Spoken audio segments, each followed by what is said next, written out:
So the next bit is the idea of networking. This is the final video of the pub guide to SEO. Almost pretty much taken the pub analogy to a level where it's sort of integrated into the SEO. The way that I'd see it is that we've walked into the pub. We've been accepted by Google, and we've done the accreditation with setting ourselves up on Facebook, Instagram, LinkedIn, and all the varying factors. But the important thing is that those reputation builders like the directories, Google Maps, and whatnot, all boost the incoming traffic. This is nothing. This is absolutely nothing compared to the outgoing traffic from the website itself. So if you have a website that either Hertfordshire Web Design has actually built or is going out to the general world, regardless of whether we built it or not, the important thing is that you're able to get some traffic coming out of the website, and this requires a lot of manual work in on itself. The idea behind it is that when building a website, it's quite important to actually have the reputation set out in a way that allows you to see the way that how people actually engage with you. How does this translate to the pub analogy? The way you should see it is in the environment where we've already been given the pat on the back by the likes of Facebook, by the likes of Twitter, Instagram, the social medias as a whole, and then moving on to the actual directories, which are independent websites in on themselves. They mean absolutely nothing until you have something to say. It's almost as if you've entered the social scene, and that social scene has actually accepted you as okay, right? Well, you are a legitimate person. You are a stand-up person. But what do you have to say day to day? And this is how Google actually sees the environment. They changed their rules a very long time ago, and that rule, it's very focused on the public perception of the website itself.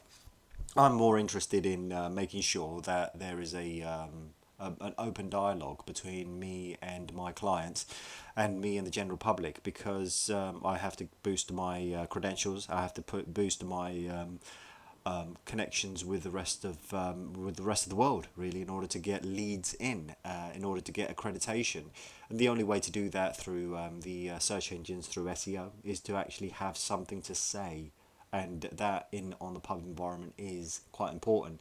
And hence the reason why I've went for the topic of the pub analogy, because it's really the best way that I could actually invite people from different environments to actually understand how that works. It's not a social club; it's a very sort of a public house environment, and that's how it is. Is you want to feel safe in that public house, you want to feel welcome in that public house, but the important thing is that you have to have something to say. And the best way of doing that is to actually post regularly. I've always told my clients, regardless who they are, that they have to post on the website. A lot of people, and I will do another video about it, is the difference between a website and Facebook. And that is quite an important feature, because people stray and say, okay, well, if I've got something on Facebook, why do I require a website? And this is the reason why, is you and I will be going onto search engines to find whatever services we're looking for, going into that pub environment and trusting on Google and the search engines, whether it's Bing or not, to actually turn and give us a result.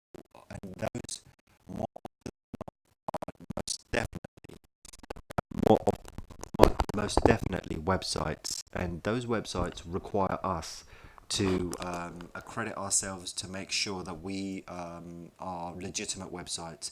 Facebook does come up in the rankings, but there's so much competition out there through Facebook as a website that it's not as accurate as actually having your own website. And that's what people are finding out these days. In 2019, it's clear cut that websites do require some sort of traffic coming out of them, as well as Facebook, but Facebook is far too competitive. And as great as it is for patting you on the back, you can't just always go through Facebook. You have to have something to say. The way that works is through blogs. Blogs and articles are the foundation of anything you have to say for yourself.